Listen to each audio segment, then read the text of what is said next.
Hello ವೀಕ್ಷಕರೇ, ಒಂದು ಕಡೆ ಕಟ್ಟವಲ್ಪಟ್ಟ ಮಸೀದಿ ಬೇರೊಂದು ಕಡೆ ಬೇರೆಯದೇ ಉದ್ದೇಶ ಇಟ್ಟುಕೊಂಡು ಅದರ ಹಿನ್ನೆಲೆಯಲ್ಲಿ ಅಸ್ತಿತ್ವಕ್ಕೆ ಬರುವ ಅಗತ್ಯ ಖಂಡಿತ ಇಲ್ಲ. ಇದು ಪಶ್ಚಿಮ ಬಂಗಾಳದ ಮುರ್ಷಿದಾಬಾದಿನ ರಜಿನಗರದಲ್ಲಿ ಹುಮಾಯೂನ್ ಕಬೀರ್ ಕಟ್ಟಿಸುವ ಬಾಬರಿ ಮಸೀದಿಯ ಮಾತು.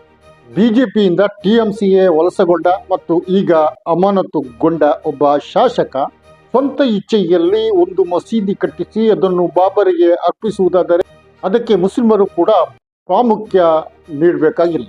ಮುರ್ಷಿದಾಬಾದ್ನ ಮುಸ್ಲಿಮರಿಗೆ ನಮಾಜಿಗೆ ಬೇರೆ ಮಸೀದಿಗಳು ಇದೇ ಇರುತ್ತವೆ.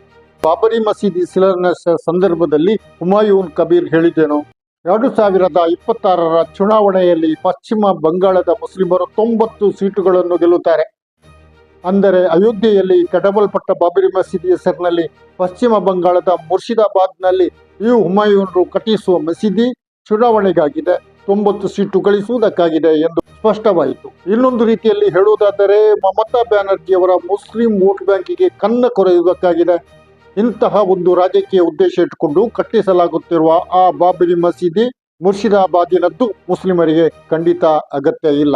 ವೀಕ್ಷಕರೀಗ ನೀವು ಇನ್ನೊಂದು ದೃಷ್ಟಿಯಲ್ಲಿ ನೋಡಿದ್ರು, ಮುರ್ಷಿದಾಬಾದ್ನಲ್ಲಿ ಹುಮಾಯೂನ್ ಕಬೀರ್ ಬಾಬರ್ಗೆ ಹೆಚ್ಚು ಮಹತ್ವ ಕೊಟ್ಟು ಮಸೀದಿಯನ್ನು ತನ್ನಿಚ್ಛೆಯಂತೆ ಕಟ್ಟಿಸ್ತಾ ಇದ್ದಾರೆ. ತನ್ನ ಇಷ್ಟವನ್ನು ಬಾಬರಿ ಮಸೀದಿಯ ರೂಪದಲ್ಲಿ ಪಶ್ಚಿಮ ಬಂಗಾಳದ ಮುಸ್ಲಿಮರ ಮೇಲೆ ಹೇರಲು ನೋಡ್ತಾ ಇದ್ದಾರೆ ಎಂಬುದು ಬಹಳ ಸ್ಪಷ್ಟವಾಗುತ್ತಾ ಇದೆ. ಹುಮಾಯೂನ್ರ ಬಾಬರಿ ಮಸೀದಿ ಬಿಜೆಪಿಯನ್ನು ಪ್ರಚೋದಿಸಿದ್ದು ಇನ್ನೊಂದು ವಿಚಾರ. ಅದು ಕೂಡ ಮುರ್ಷಿದಾಬಾದ್ನಲ್ಲಿ ರಾಮ ಮಂದಿರಕ್ಕೆ ಶಿಲಾನ್ಯಾಸವನ್ನು ಮಾಡಿದೆ. ಸೇರಿಗೆ ಸವಾ ಸೇರು ಇಲ್ಲಿ ಬಿಡಿ. ಇನ್ನು ಈ ಬಾಬರ್ ಯಾರು? ಮಸೀದಿಯ ನೆಪದಲ್ಲಿ ವೆಸ್ಟ್ ಬೆಂಗಾಲ್ನಲ್ಲಿ ಮುಸ್ಲಿಮರ ಮೇಲೆ ಆತನನ್ನು ತುರುಕುವ ಅಗತ್ಯ ಈಗ ಏನಿದೆ? ಮುಸ್ಲಿಮರು ಬಾಬರನ ವಂಶಸ್ಥರು ಎಂದು ಸಾಬೀತುಪಡಿಸಲು ಈ ಕಬೀರ್ ಹೊರಟಿದಾರ? ಅಥವಾ ಕೋರ್ಟ್ ಹೇಳಿದ ಆ ಅಯೋಧ್ಯೆಯಲ್ಲಿ ನಿರ್ಮಾಣವಾಗಬೇಕಿದ್ದ ಮಸೀದಿಯನ್ನು ತಡೆಯುವ ಷಡ್ಯಂತ್ರ ಇದರಲ್ಲಿದೆಯಾ? ಹುಮಾಯೂನ್ ಕಬೀರ್ ತನ್ನ ಮಸೀದಿ ಶಿಲಾನ್ಯಾಸಕ್ಕೆ ದಿನವನ್ನು ಬಾಬರಿ ಮಸೀದಿ ಧ್ವಂಸವಾದ ಡಿಸೆಂಬರ್ 6ನೇ ಆಯ್ಕೆ ಮಾಡಿದ್ದರಿಂದ ಈ ಮಾತನ್ನು ಕೇಳಬೇಕಾಗುತ್ತೆ. ಅಯೋಧ್ಯೆಯಲ್ಲಿ ಬಾಬರಿ ಮಸೀದಿಯ ಜಾಗವನ್ನು ಸುಪ್ರೀಂ ಕೋರ್ಟ್ ಹಿಂದುತ್ವವಾದಿಗಳಿಗೆ ಬಿಟ್ಟು ಕೊಡುವಾಗ ಬೇರೊಂದು ಕಡೆ ಅಯೋಧ್ಯೆಯಲ್ಲಿ 5 ಎಕರೆ ಜಾಗ ಕೊಡಬೇಕು, ಮಸೀದಿ ಕಟ್ಟಿ ಕೊಡಬೇಕೆಂದು ಆದೇಶಿಸಿದ್ದು ನಿಮಗೂ ನೆನಪಿರ್ಬೋದು. ಈಗ ಸುಪ್ರೀಂ ಕೋರ್ಟ್ನ ಆರ್ಡರ್ ಪ್ರಕಾರ 2020 ಆಗಸ್ಟ್ನಲ್ಲಿ 5 ಎಕರೆ ಜಮೀನು ಅಯೋಧ್ಯೆಯ ಈ ಮಸೀದಿಗೆ ಸಿಕ್ಕಿತ್ತು. 500 ಬೆಡ್ಗಳ ಆಸ್ಪತ್ರೆ, ಸಾಮುದಾಯಿಕ ಅಡಿಗೆ ಮನೆ, ಶಿಕ್ಷಣ ಸಂಸ್ಥೆಗಳು ಇವು ಕೂಡ ಈ ಮಸೀದಿಯ ಪ್ಲಾನ್ನಲ್ಲಿತ್ತು. ಸುಪ್ರೀಂ ಕೋರ್ಟಿನ ಆದೇಶ ಪ್ರಕಾರವೇ ಬಾಬರಿ ಮಸೀದಿ ಇದ್ದಲ್ಲಿಂದ 25 ಕಿಲೋಮೀಟರ್ ದೂರದ ಧನ್ಪುರದಲ್ಲಿ ಇಷ್ಟರಲ್ಲೇ ಈ ಮಸೀದಿ ನಿರ್ಮಾಣವಾಗಿರಬೇಕಿತ್ತು.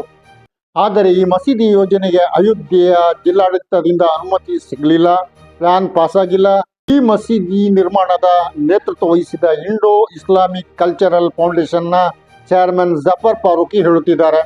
ಅವರು ಹೇಳುವ ಪ್ರಕಾರ ಮಸೀದಿಗಾಗಿ ಮೊದಲು ಮಾಡಿದ ಪ್ಲಾನ್ ಅನ್ನು ಅಯೋಧ್ಯೆಯ ಜಿಲ್ಲಾಡಳಿತ ತಿರಸ್ಕರಿಸಿತ್ತು.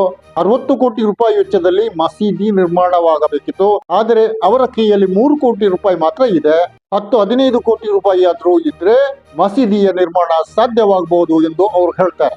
ಆದರೆ ರಾಮ ಮಂದಿರ ಬಾಬರಿ ಮಸೀದಿ ಇದ್ದ 2.77 ಎಕರೆ ಜಮೀನಿನಲ್ಲಿ ತಲೆ ಎತ್ತಿ ಈಗ ನಿಂತಿದೆ. ಮಾಜಿ ಬಿಜೆಪಿಗನಾದ ಹುಮಾಯೂನ್ ಕಬೀರ್ ಕಟ್ಟಿಸುವ ಬಾಬರಿ ಮಸೀದಿಯಲ್ಲಿಯೂ ಆಸ್ಪತ್ರೆ ಇದೆ, ಶಿಕ್ಷಣ ಸಂಸ್ಥೆ ಇರಲಿದೆ, ಗೆಸ್ಟ್ ಹೌಸ್ ಇರಲಿದೆ.